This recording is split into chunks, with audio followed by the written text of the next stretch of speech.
हजरत मीर उमर साहब चमकनी।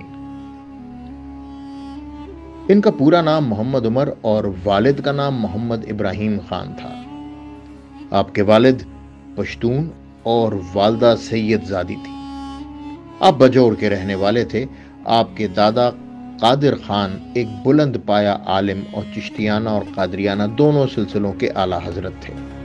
हजरत मियाँ उमर चमकनी के दादा को मुगल बादशाह शाहजहां ने इल्मियत और बुजुर्गी की वजह से फरीदाबाद में जागीर भी दी। मियाँ उमर साहब और उनके दो भाई मोहम्मद मूसा और मोहम्मद ईसा फरीदाबाद में पैदा हुए और वालिद की वफात के बाद उमर साहब का खानदान चमकनी पेशावर आ गया। उस वक्त मियाँ साहब की उम्र लगभग 7 साल थी।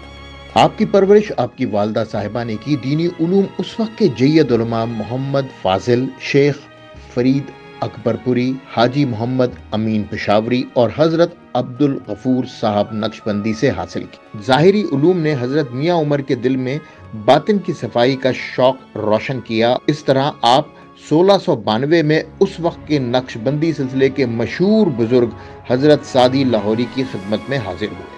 आपको हजरत साद लाहौरी से बड़ी अकीदत थी और जब फरीदाबाद जाते थे तो उनकी खिदमत में जरूर हाजिर होते थे। बैत का जिक्र आपने अपनी किताब तौसीउल माना में बतौर खास किया है।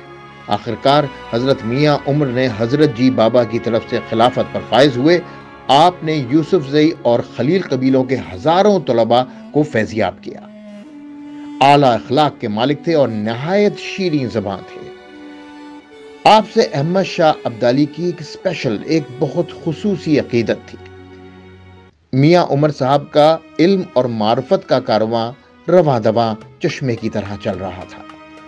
पख्तूनख्वा, पंजाब और अफगानिस्तान तक लोग आपकी खिदमत में हाजिर होते और मार्फत की रोशनी से मुनव्वर होते। यहाँ तक कि हिंदुस्तान पर हुकूमत करने वाले अजीम पश्तून हुक्मरान अहमद शाह अब्दाली भी आपके मुरीद थे। मियाँ साहब की हिदायत और इरशादात पर अमल करते हुए अहमद शाह अब्दाली ने हुकूमत के इंतजामी उमूर में न कभी झूठ बोला और न ही वादा खिलाफी की। इस मौका पर मियाँ उमर साहब ने अहमद शाह अब्दाली को दर दरान का खिताब भी अता किया, यानी मोतियों में आला मोती।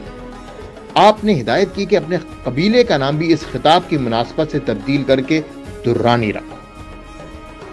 आपने इस मौके पर पानीपत की लड़ाई के लिए अहमद शाह अब्दाली को सैकड़ों घोड़सवार और आला नस्ल के घोड़े भी इनायत फरमाए और फिर पानीपत की लड़ाई मराठों की रुसवाई पर खत्म हुई। आपने चमकनी में एक मस्जिद भी तामीर करवाई जिसमें एक दरसगाह भी कायम है। आप दिन रात इबादत में मसरूफ होते। आपकी शख्सियत की बदौलत दूर दूर तक मार्फत की रोशनी फैली। आमतौर पर ख्याल किया जाता है कि बुजुर्गान दीन प्यार, मोहब्बत और इन सब चीज़ों से मिलकर एक ऐसा आटा गूंथते हैं जिसमें दुनिया के लिए और आखिरत के लिए इश्क और मोहब्बत के नाम बहुत बड़े बड़े पैगाम होते हैं। लेकिन यही सूफी, यही बुजुर्ग जब मुसलमानों पर जुल्म होता देखते हैं तो फौजें खुद तैयार करके उनकी मदद करते हैं, अल्लाह से दुआ करते हैं उनकी कम। सूफीज़्म में तमाम मज़ाहिब का ख्याल किया जाता है, लेकिन जब कोई मुसलमानों पर जुल्म ढाता है तो वही सूफी बुजुर्ग सूफी वॉरियर बन जाता है।